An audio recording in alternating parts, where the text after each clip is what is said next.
Our speaker today is doing yeoman's work. This is her third talk on vegetable gardening in a very short amount of time. Nina became a extension master gardener in 2016. However, she has been a lifetime gardener and is also a retired nurse. She is currently the coordinator for one of our demonstration gardens, the organic vegetable garden, and also has time to care for her own flower and veggie garden. She enjoys learning and just shared some good information with me about tomatoes and sharing her information with others to improve their gardening experience. So without further ado, Nina, take it over. Thank you very much, Colleen, for the introduction. And welcome everybody to this presentation on succession planting. It's being brought to you by Virginia Cooperative Extension and Master Gardeners of Northern Virginia. So thank you so much for supporting us and watching this. Please, if you have any questions anytime, please ask. I want to share as much information that will help you in your garden. So succession planting, what is it? It is an extremely powerful tool to make your garden extremely productive, and harvest will continue throughout the whole season, and it will be just such an effective tool and to make you happy, so you don't have 5 million gallons of peas in one crop. You'll be able to stretch it out and make it so much more manageable and enjoyable for your garden. So succession planting or continuous planting. This is something that you will do with the same crop that you'll stagger. So you plant things in an interval fashion. And there's different types of succession planting we're talking about. Or you can plant different crops. As soon as a harvest is done, you would put something else in so that you never have any empty spaces in your garden. So there's different types of succession planting. It's seasonal replacements, so that would be spring, summer, and fall planting. There's planting in intervals where you take your green beans and plant them every 2 weeks, or another crop and plant it anywhere from 7 to 14 days. And then you can do it by planting one or more vegetables side by side in kind of an interplanting fashion. And then you can use the same plant or the same plant with different varieties so that they would have different maturity dates. And this is kind of the easiest because you just pick those that have different maturity dates and you plant them at the same time, and you'll still have a different time to harvest. So who should consider this? Well, I think we all should, because we've all been there with, 15 zucchinis in one day and you don't know what to do with them. Or you go in and you say, oh my God, now I have to either eat these, or I have to can them, or I have to do something with them. And it's overwhelming after you've spent the whole day in the garden and you come in and you're so happy with all your produce, but now you have to do something with it. So let's try and make it manageable and much easier on you. And this is what we're going to do. So the benefits of this, you'll have a continuous supply of a crop, and you'll extend your harvest so that you won't have everything come in at one time. The other benefits are you'll have a much more effective use of your garden because there'll be something growing in your garden at all times. You won't have such a heavy workload of harvesting because it's a more manageable harvest, and it won't take you all morning to do that. You'll just go to one crop, you'll be able to harvest that and not have to spend all day, picking vegetables. You will avoid harvest gluts. You'll maximize productivity because you'll always have some new plant growing. You'll also reduce the pest and disease pressure because you're also dealing with the cycles of the insects, and you're having a smaller crop. And once it gets to maturity, you remove it instead of keeping it there and making it more prone to pest attack.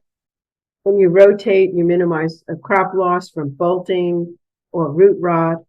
And it also helps soil health because you prevent diseases, and you also always have roots in the soil. So the first thing you need to do is find out how many days do you have for growth? How long is your season? So we're just talking about Virginia right now, but it's easy to find anybody's hardiness growth map online. So you know where you live and you figure out exactly how many days that you have to grow things. This is a little tricky now because, you know, here in Virginia, we find some things grow all the way to November, and we hate to pull things because, you know, we wait for the frost or we cover it, and you can actually have things grow like Swiss chard. You can have that grow all season. So what you want to do is you want to choose cool weather and warm weather crops that you want to plant.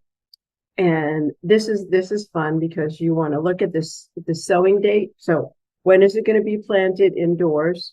And if you know your date for first frost, then it'll be easy to decide how quickly to sow your plant.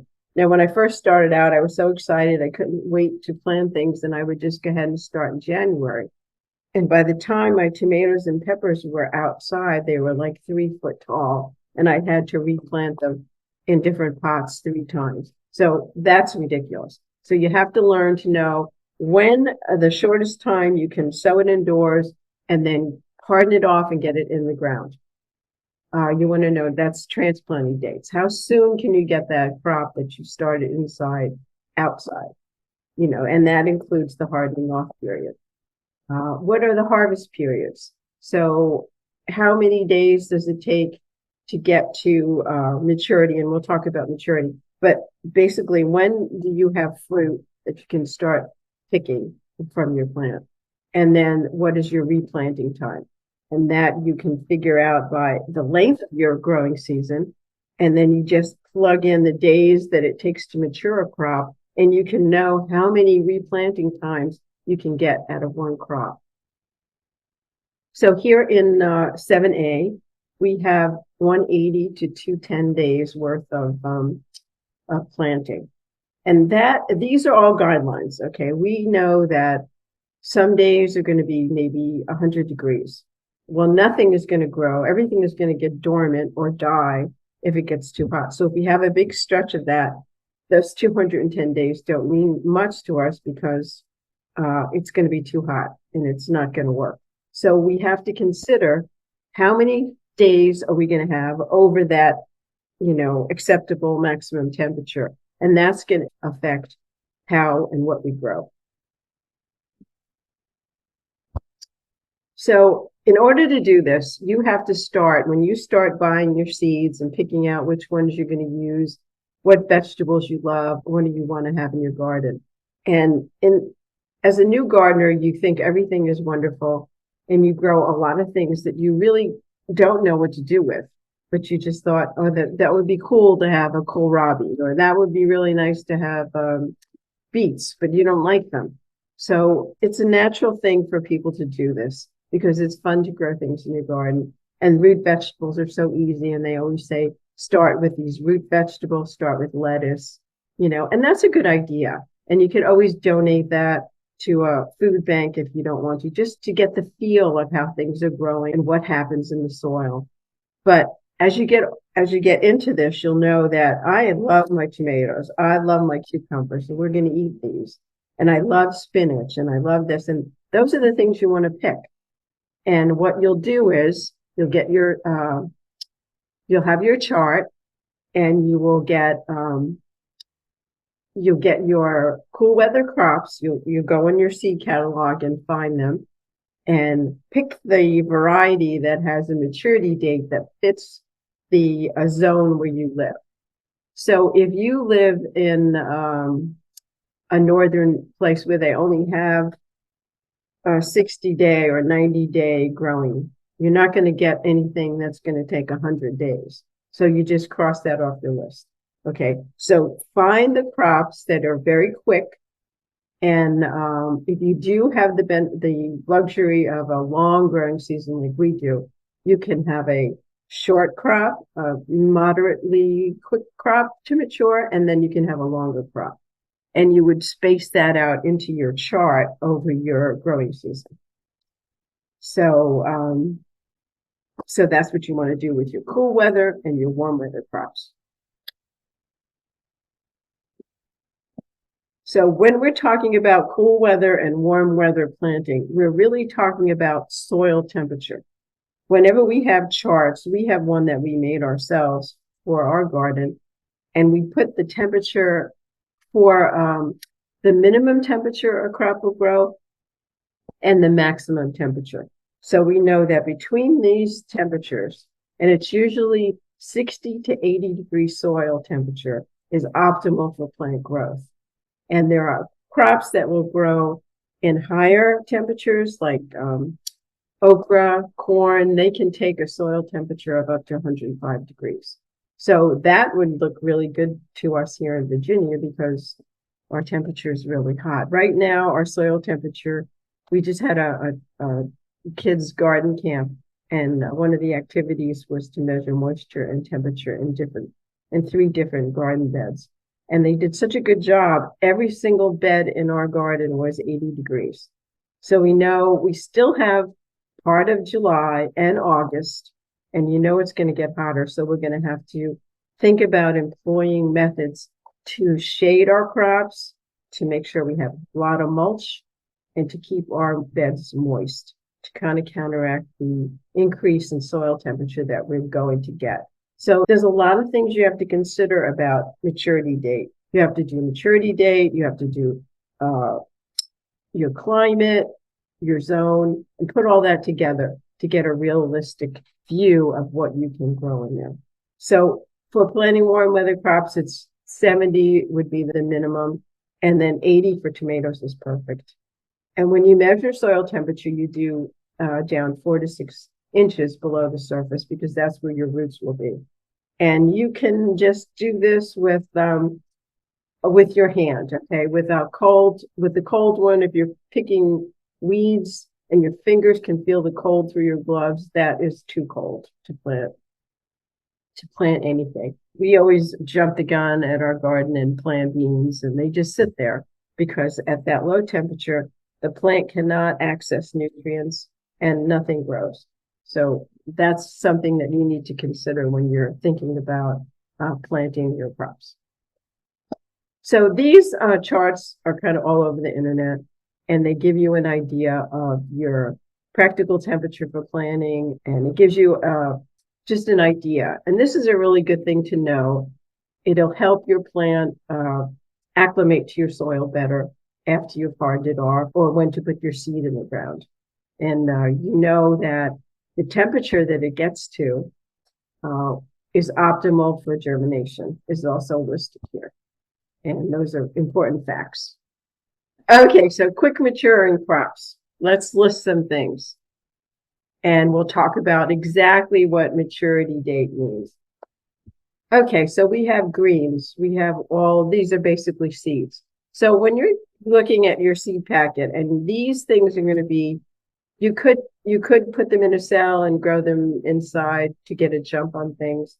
But if you put them in the soil, what do you start maturity? What do you start counting from?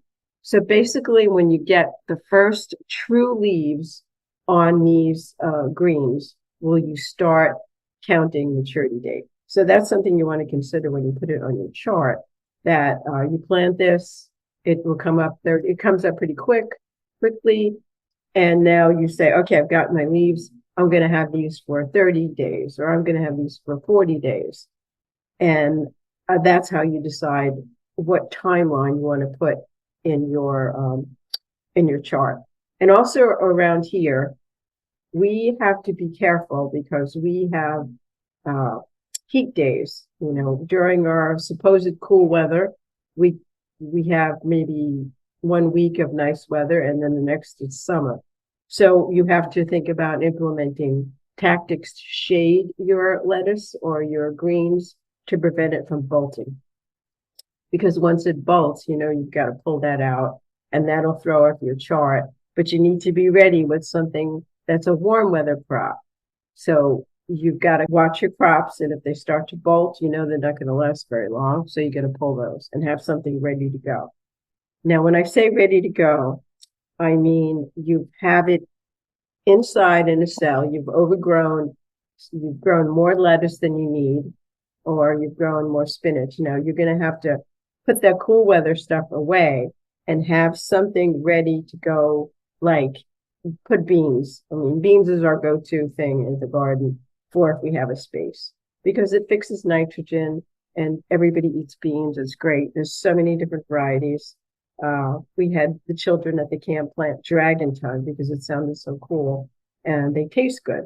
So try different varieties of beans. They're a really good go-to for filling in spaces in the gardens. So quick maturing cool weather roots are beets, radishes, turnips, and carrots. Carrots are good because they have different varieties that you can grow practically all season. They will do really well. Turnips are great because turnips tolerate soil temperatures of 100 degrees. So you want to find a variety that you can cross over from cool to hot, and it's a good thing. Radishes are also a good thing for cool weather. They grow really quick. And beets. Beets can be planted into July. So that's a good crop too.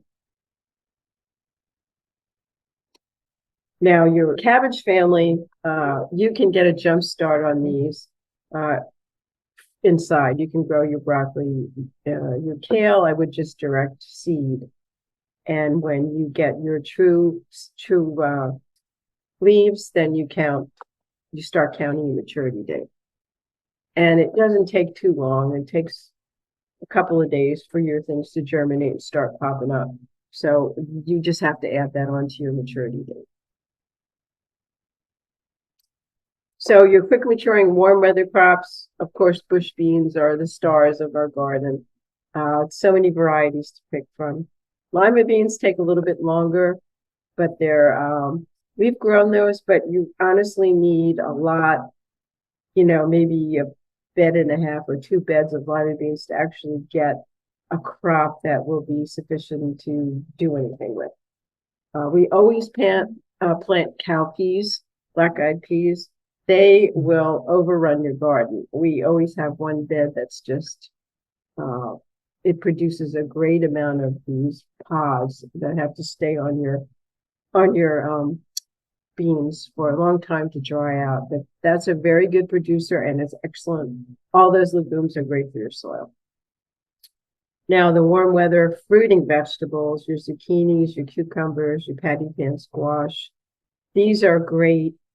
They also are good to plant multiple times. So you plant them, your first warm weather crop, you'll plant these. And then the first ones are usually, especially zucchinis, are more prone to your squash borers. But now you can plant your zucchinis and you've passed that pest cycle. So you're less likely to get invaded with the root borer now. So I would definitely think about, if you have space in your garden, plant cucumbers and zucchinis right now and patty pan squash. And in Virginia, you will have a great harvest in a very short amount of time. Of course, we have our quick maturing but fast growing peppers and tomatoes. These are varieties. Not all tomatoes are as quick as your sun golds, which are so good. And also the sweet 1000s are fabulous and they mature pretty quickly. Banana peppers and early bells are 60 to 65 days maturity. Now, when you have your plants, you start them inside or you buy them from your nursery. The way you monitor your maturity rate is the day that you transplant them into the ground. So once they go in the ground, that's when the maturity race starts right then. There's greens that are heat tolerant. We've done Malabar spinach. It's not my favorite. It's kind of slimy, but people, if you like that, it's a great heat tolerant spinach. New Zealand spinach Amaranth and Swiss chard I love. We've done amaranth, but it kind of takes over the whole garden. It used to be like a really important crop for the Mayans. They used it. It's so good. It's loaded with protein, and it kind of really kept them alive. So, I mean, it was good to try it to see how it goes. It's always new. It's always really fun to try something that you wouldn't normally buy or you can't buy in the store, just to see what you could do with it. And only grow a small amount of it. So if you don't like it, there's no loss. And you can either incorporate it into your garden or just not eliminate it. So other warm, quick maturing crops are okra, corn, and a sweet potato, but this is a baby sweet potato. And it's just like, we'll talk about the carrots. When you do carrots, it says days to maturity. It depends. Do you want a baby carrot or do you want a carrot that's 12 inches long? Those are going to take longer. So keep that in mind when you're picking different types of carrots. Even with lettuces, when they say that this lettuce is going to mature in this amount of time, if you're only picking the leaves and you're not looking to harvest total head of lettuce, naturally the harvesting and the maturity will come a lot sooner than if you had to wait for an entire head of lettuce. So just think about that when you plant. These are plants that you want to fill in the gaps in the garden, and okra and corn you can plant right now. Sweet potatoes do better here than regular white potatoes because they tolerate the heat a little bit better. So I don't know about planting them right now. I'd have to research that. If you planted them, they would probably still be, I have white potatoes and I haven't harvested them yet. They're doing pretty well in the heat. I have an area that gets afternoon shade where they are, so it's not really killing them with heat. So you also think about that when you plant. Do you have, if you have lettuce and you know that it's going to be really hot soon, plant it next to your pepper plants so that they can give you some shade, or plant it with your corn so it'll provide it shade and it will elongate your harvesting time. So here are the slow maturing. These are what you're going to put in your chart for your long weather season and when you're going to start that. So you know that that space is going to be occupied for that amount of time. Now your tomatoes, and we're talking about indeterminate varieties. The determinate varieties of the tomatoes usually are a lot quicker to mature. So if you feel like you want to have maybe one plant of determinate, which means that the plant will grow, harvest one time, and that will be it. And then you pull it and you put something else in it. Indeterminate will grow throughout the season. And we usually pick these because take up a lot of space and they produce over a long period of time. So that's kind of what we go do in our garden. Peppers, they take 70 to 90 days. And you keep in mind the temperature of your zone. And do you need to shade them? Do you need to, whatever you need to do to keep these things going? We had last year our tomatoes, it was so hot. We weren't prepared to do a shade cloth yet, but we threw we had a cage for one of for our big boys and our larger tomatoes, because we have lots of birds and two-legged animals that have been taking our tomatoes. So we put it in a cage. We had a makeshift kind of shade, but it would blow away every time we had a wind. So now we're prepared. We actually purchased shade cloths and it's over our cage. And we're hoping that our tomatoes won't do what they did last year, which was stop producing until September when it got cooler. And then we had our tomatoes. So now we're going to see if we can get those tomatoes happy and producing through July and August. Same thing with our peppers. Remember, the hot varieties take longer than the sweet mature varieties to mature. And also, if you're going to take green peppers, they're going to mature quicker and you're not going to wait for them to get red. So that's a quicker maturity date. Eggplants do really well. They haven't been doing really well in my garden this year. They like a consistent heat. We've had an awful lot of rain, and you know that rain and weather affects growing. So you really can't control that, but you're going to know that if your weather's going to be wet and you're going to have hot and you're going to have cold at night, your eggplants may be not doing that well this year, but they'll struggle along. Sweet corn, you have to plant in blocks for better pollination because you know they wind pollinate. And each one of those kernels is connected to that little tassel. And each tassel has to get pollinated for those kernels to mature. And that's why when you pull your corn and you open it up and there's blank spots in there, it didn't get pollinated. So you really need to plant them close, and it will take up a very substantial part of your garden. But if you like corn, you can go for it. I planted corn here a couple of years ago, and I'm still reeling from the trauma. I had a beautiful garden of corn. I had about 40 corn stalks, and they were beautifully growing. And my neighbor, who was from Iowa, said, "Oh, you can't grow corn." And I was determined to show him that I could, and I did.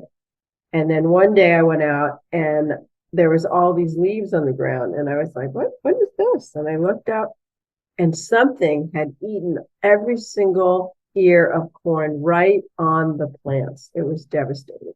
So that's always a possibility. You can do everything right, have the temperature, the maturity, everything looks good, and then you have the pest. So don't get discouraged. You just know that maybe you need to fence them in next year, or maybe sweet corn's not for you. I did get over this trauma, and I did plant some corn in my yard this year in my vegetable garden, and we'll see what happens. Pumpkins are great. Pumpkins and butternut squashes are fabulous. Butternut is a lot more resistant to diseases, and butternut stores really well. Pumpkins store, you can have them from the fall all the way into the next spring. They'll stay if you keep them in a cool, dark place. And they're just a fabulous crop. We had to stop growing sweet butternut because I grew it so much that people were, "Please, no butternut squash for dinner. I don't want it. No more soup." It was like they've had it. So I've eased up. I did put one in the garden because I love it.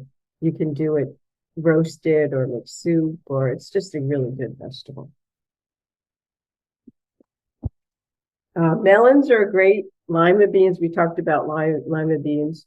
And you could do a bush variety. I did a bush variety, and that's the one that we needed. You needed at least 20 plants to get any worthwhile crop. I haven't tried the pole kinds. They might be fun. They do take longer. And we did talk about winter squashes, butternut, acorn, and spaghetti. And you really need to wait for those to mature. You'll see that the skins on these fruits will get tougher, and that's when you let everything die, and then you take it inside. And it's always good to put the fruit on a piece of wood or something so it's not in touch with the ground, so that it doesn't get any rot. Questions? Yeah, we have a couple, Nina. Do you need a thermometer to check the soil temperature? Yeah, you can use just a plain old meat thermometer. Just make sure it's 4 to 6 inches. It goes down that far. They do sell, garden ones, but I would get the cheapest one possible. Okay, that's great. And the second one, do you have to wait until tomatoes are fully ripe to pick them? No. Okay, tomatoes are interesting. I was researching something about a tomato, and I happened upon this article that said you should pick your tomatoes when they're 30 to 50% ripe. And you can tell they're not red, ripe, beautiful, how everybody boasts the vine ripe tomatoes. That's a fallacy, actually, and I do this anyway because I have a lot of birds and insects that go for the tomatoes. So as soon as they get a little pink, they look kind of good, I pull them. And it was a good thing because after 30 to 50% of color on your tomato, the tomato vine actually cuts it off in the supply of the vine. And at that point, the tomato will start to exude an ethylene gas, and that gas will mature your tomato. And that green, when it gets a little bit pink, it's still a thick-skinned tomato.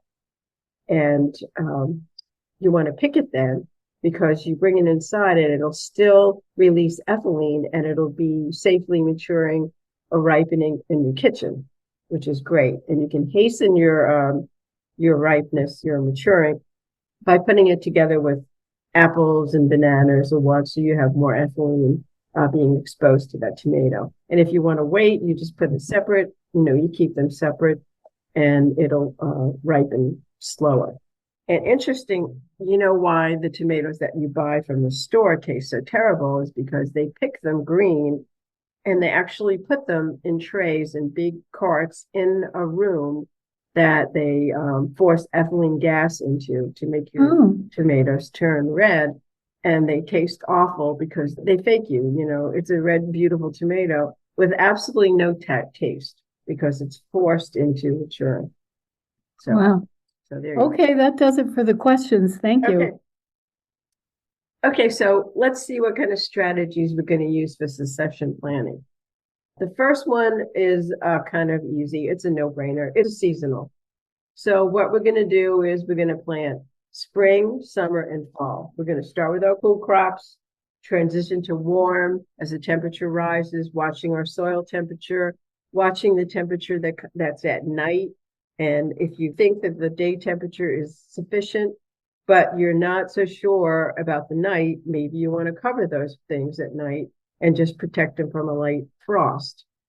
We plant cool tolerant overwintering crops in late fall, but you don't have to, but you can if you want to extend your season into the winter. You want to plant those things like beets, kale, Swiss chard, those will overwinter. And actually with some crops like beets, the nice frost will actually make your vegetable taste better.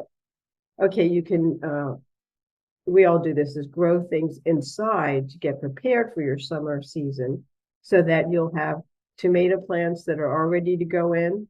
You'll have your peppers. You can grow cucumbers inside. You don't have to. If you want to get really nutso, you can start them really early and have a plant. You don't do that with green beans. You plant them with seeds. So there's some things you can plant inside. You don't have to, but if you want to, you can. And that will all be on the seed packet, which is a wealth of information. Some packets are better than others. And if you have a question, you can always go online and ask about the certain crop that you picked, and it'll give you more information about the specific variety you chose. You can also use companion planting and interplanting. Now, these terms are different. They kind of split hairs in certain ways, but companion planting, when you think about companion planting, you're thinking about something that will, it has a broader purpose. So you're actually looking at the biologic interaction of two plants, okay? It will be a broader purpose. It'll be a pest control. It'll be enhancing flavor or yield, and it'll be a nutrient benefit. Okay, so that's companion planting. It's a more intense, purposeful planting. Now, interplanting, it can be for pest, but mostly what interplanting is for space, for weed control, and for getting more crops out of a space than you would by planting it alone. Okay, so those are two different things. And one I know that I questioned was the Three Sisters. We did have a talk that we did. It's online. It's about companion planting. And Three Sisters is showcased as like the premier companion planting. But is it interplanting? Yes, it is, because it is using space. You're having your corn, your green beans are supported. It's a light vine that was supported by the corn, and the squash is covering the soil, but it's both. So you don't have many different things, many different planting techniques that are both, but the three sisters can be categorized as one on interplanting and companion planting. So I just put a few things for companion planting because we do have a whole talk on it. Like tomatoes, you can plant basil, marigolds, lettuce, and spinach. You can use the tomato plant as a canopy. And corn and fennel don't go together. There's something in fennel that is kind of an allelopathic. You don't want to do that. But I did learn that potatoes and corn are actually good together. They help the corn prevent some kind of a bug that gets the corn. Now, an interplanting thing would be you plant different types of lettuce together, different maturity rates, your lettuce, your arugula, your different types of lettuce. You plant those and you'll have one mature sooner than the other, and one will have the space needed while the other one's maturing. That's interplanting because it's not really benefiting each other, you're just utilizing the space. And of course, you're doing that between tomatoes because they're giving those crops some shade. Okay, so then you'd have that lettuce and the cool weather crops. And then right now you'd remove those and you would either mulch your tomato or throw some basil in there or plant some marigolds. So you're utilizing your space, not necessarily, I did say marigolds, that's more of a companion, but if you did basil too, but you could put, I don't know what other interplanting thing you could put with tomatoes because everyone I mentioned is a companion. It adds to your succession planning, so you have every space covered. Here's another one of companion interplanting. So companion, carrots and onions. The onions deter the carrot fly. Basil deters pests and boosts flavors from your pepper. Spinach, the peppers provide shade, and it's a filler crop. Interplanting would be you plant carrots alongside of peppers. The carrots will plant and then they'll pull them out and the peppers will have more space. Another type of succession would be where you do intervals. And this is great for preventing you from having an overabundant harvest. So the first, you plant your bush beans every 2 weeks until it frosts, okay? So this is what we do. We always do a type of bean, and then we do it in 2 weeks. We'll do another one, and then we'll have a vining bean growing. We'll plant that. And we do it in every 2 week intervals so that you don't have an over harvest of any type of bush bean. And it extends your harvest because you don't have it all at once.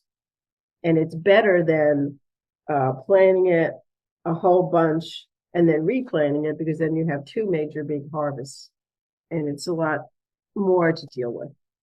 So carrots, you want to do every 2 weeks and you get a nice crop of carrots. I mean, we're talking about home gardens. You know, we don't have acres and acres. So maybe we do half a bed with carrots and then we do another one and stagger it. And you can get a good delayed harvest all the way up until October, November. Zucchinis are great. We talked about, you know, doing zucchinis in May. I wouldn't do the date. I would do the soil temperature because just like your tomatoes, we put them in, we usually put them in, somebody says Mother's Day or May 15th. But you do need to check the soil temperature and to make sure you're not going to get a sneaky frost in there. Usually by May, we're good. And it's okay to plant that and to plant your zucchini. So if you did plant your zucchini in May, okay, we would have a harvest in July and maybe we would have another planting, maybe mid-July to August. And that would be a really good time because that moth that lays eggs stops laying eggs in July, so you don't get that root borer and your plants look so much healthier. We did try this year and we'll see how that goes. Okay, succession planting with different varieties of the same crop and they have a different maturity dates. This is really good. It's a kind of an easy way to do it. You just have to search for the varieties that fit the maturity days that will suit your hardiness zone. And you pick those, you pick about 3 crops, and you plant those all at the same time. But you won't have a glut of whatever it is you planted because they mature during the season at different times. And the crops that you'd want to pick for this are corn, cabbage, broccoli, and tomatoes. They're best suited for this type of a strategy in your garden. So we talked about this. You choose 2 to 3 varieties, okay? And they should match seasons. So you should have a spring season of maturity, a summer, and a fall, okay? And you would sow in a staggering fashion, like 1 to 2 weeks of the same crops. You would do that whole bed with those 3, and then go to the next one, and then go to the next one. Of course, labeling all this stuff is really important. I would put in the name of the crop, and I would put in the number that says maturity date, or if you have room on your label, you could put date for harvest date. And to see if that matches, what your crop matches what the seed packet says. Usually it'll be off by a week or 2, sometimes even more, if you live in a cold climate. Because think of it, if you live in zone 9 and you have the same crop being planted in zone 6, which one is going to mature quicker? Of course, the one in 9, because it's hotter, and you'll have that mature quickly. And that brings me to another thing that you should know, that there's a thing that commercial growers use to determine when a plant or a crop is going to mature. And it's called growing degree days. They know what the minimum temperature is of a crop where it can be planted.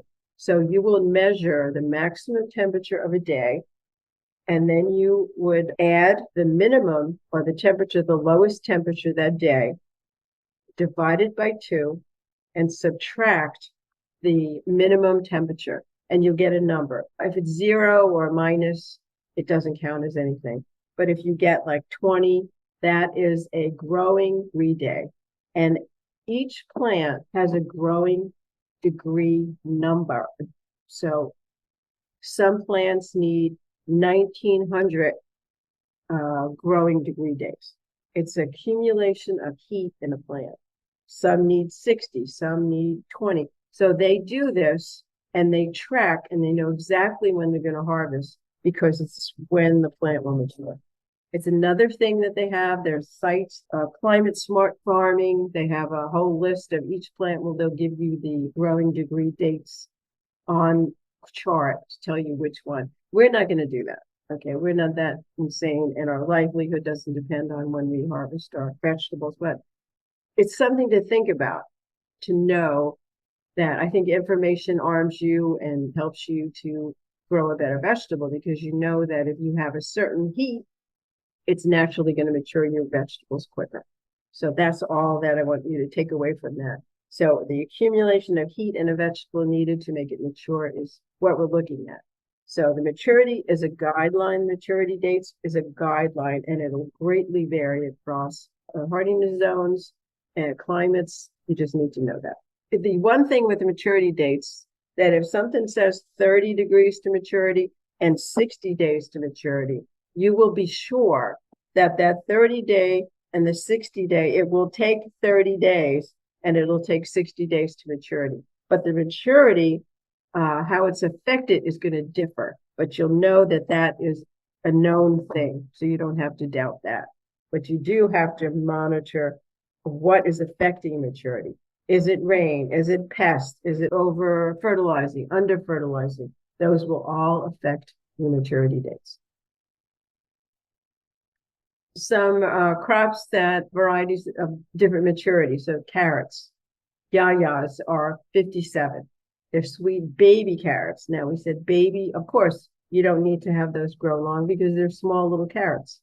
The boleros, they store well, 65. Okay, the Danvers are big carrots. Okay, so you know they are taking longer to mature. And it's kind of common sense when you know what carrot's going to look like, how long it's going to take. It's not as big as a watermelon or something. You would plant these, stagger them once every 2 weeks, and you have a really good crop. Carrots all season. some varieties for the same crop, different varieties, would be early girl. Okay. These are the determinants where I told you, you grow these, they mature, you harvest, they're done. That's 55 days to maturity. So you could probably plant one of those right now. And if you started it from seed, okay, you'd have to make sure it was hardened off. And when you planted it, you'd have to protect it from the real powerful sun for a while and shade it. But you would probably be able to get that tomato variety to grow. A celebrity is a semi-determinate, so it would grow a little bit, but it's not like brandywine, which is an indeterminate, which will grow throughout the season. So you would plant all these at the same time, and then you'd see that you begin to harvest your tomatoes at different rates. And it really didn't take much work except trying to find the varieties that work for you. And that's something that you can keep. And once you've established that and it worked, you can repeat that over time. And please remember your crop rotation. If you can, if you have a very small yard and you're kind of stuck with that, you'll have to make sure your soil has nutrients and kind of avoid overwatering, and you should be okay. But usually we like to switch where we're going to plant things to reduce the pest load. So we plant them all at the same time, and it really is a good technique. So tips for successful succession planting. You need a calendar. You need to know what your growing season is. When is your first frost or your last frost, first frost? Fall, spring crops, warm crops. This is fun. You get your seed catalog out in January and you start perusing. And you have a little picture of your garden and you pop things in where you're going to plant them and you have it on your calendar. And you can kind of put the dates and the place where you're going to plant them on your spreadsheet. But Johnny's Seeds has a really good printable garden planner, not planter, but planner. And it's free, so anybody can go in there and print that out. And if you start one bed with this, you could start one bed where you're going to say, okay, I'm going to have something growing in this bed all season, and this is what I'm going to do. And then do whatever you did usually in the other ones and see if you could work up to maybe 2 beds. And then once you find out how easy it is and how you develop a plan, which you can just keep year after year while rotating it throughout your garden, it'll be so much better for you. And you'll enjoy gardening because you won't have as much, when the crops fail, because you'll be pulling those out and you'll be having all new crops all the time. So the best way to do it is to use all of these techniques. So you're armed with all this information, use the seasonal, use interval, use companion planting and intercropping. When you see a spot in your garden, which strategy you're going to pick. You have a whole bunch of things to pick from. As long as you have your seed packets, or if you really want to get ahead of it, you'll have things growing in your house, or if you're lucky enough to have a greenhouse, you'll have things growing in cells where you can just take them and pop them into the garden. Like right now, if you had started lettuce in cells inside, you could probably get away with planting it now if you had a spot where you could put it under a pepper or get some kind of dappled sunlight from corn. You could probably handle that. Make sure you're ruthless when the thing is mature and you're done. Don't let it sit there and take up space because maybe there's a few things on there. Take it out, make room for the next new healthy crop. Make sure you refresh your soil. We do that anyway. You put in a little compost. Don't willy-nilly fertilize unless you have a soil test. Remember that the garden always needs nitrogen. Nitrogen is a moving target. That's something that you could do. You could, make sure there's nitrogen, your beans, your cover crop, and you can use a fertilizer that's nitrogen rich. Be careful with animal fertilizers. They're high in phosphorus. And if you already have a high level of phosphorus in your soil, you don't want to overpower it with phosphorus because it's just going to wash out and be harmful to the environment. Even if it's not a synthetic, you don't want to have so much in your garden. Don't forget rotation. We talked about that. And of course, raised beds and containers are much more agreeable to this kind of a technique because you can actually manage the soil better. Okay, there's better drainage and they heat up faster in the summer than the spring, but also they cool off faster in the fall. So, you want to have mulch and protect your garden and maybe even keep it covered. So you have to know your little microclimate in your yard, what zone you're in and what parts are wet, which you already know. And that will help you to institute this kind of a technique. And also keep a journal. We kind of willy-nilly keep a journal, but we know when a crop does terrible. And we might try it again in another location in our garden, but usually we'll just say that's not for me. That does not work here. So you would put that off to the side and go to your seed catalog and find something else that you would like to eat that would work in your zone. So also talk about weather.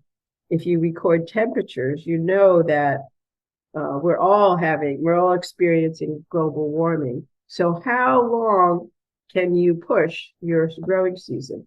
Now we're pushing it, but we're still not doing anything to change the season. So of course in fall, we have less sunlight. So you might have a higher temperature, but you're not getting as much sun. So your maturity rate is going to diminish. Keep that in mind.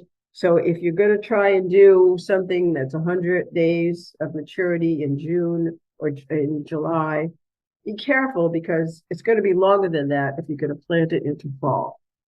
So keep a record, a little journal, just break it up into little columns and write little notes. And you'll really thank yourself because, when we get together, we often know, when do we plant that? And what do we do? And it's nice to have a chart to know. It makes it so much simpler. I guess that's about it. Any questions? Just a couple. Can beets overwinter? Beets are good. They store really well. You can keep them in there. I mean, even if you pull them out, they overwinter really good. If they're mature, there's really no reason to leave them in the ground. I would take them out and store them in my basement. It would be probably better. But it would be good to keep them there so they get a little frost because then they're so much sweeter. Nina, what is your strategy if you get an unexpected frost for those early crops? Well, we watch the weather. We have a guy that sponsors us. He's really a nice guy. He's helped us build our beds and he donates a lot of money to our garden. But he is a weather nut and he is like our hotline to the weather report. And he'll call us and say, you're supposed to get a frost tonight, or this is a bad week. And, but if you do that, just look at your weather report and look at your area. We kind of do that. We look at the weather and go, oh my God, we got to go back because we've got a frost coming and we'll put a cover on it. And it's only going to be maybe one night. So you could just throw one of those little row covers on it. And as long as the frost doesn't get to the plant, we'll be fine. And some weather crops, like we talked about it, like a little frost, makes them taste so much better. Great. And do you have a favorite way to create shade if you need it? You can put up, I shouldn't divulge my secret, but those voting signs, there's not the little ones with the thing in the middle, but the square ones. I steal those and I kind of use them and I put a little shade on it. The ultimate in recycling. Yes. And they're just the right height. You don't need a lot. Great. Thank you. This has been a great talk. Your extensive experience growing vegetables really shines through. And hopefully we'll all do a better job. Yeah, don't shy away from this. It's not as complicated as it seems. And we always learn through mistakes. So go out there and make mistakes. Good advice. Thank you again. Thank you so much for coming. Bye-bye. Bye now.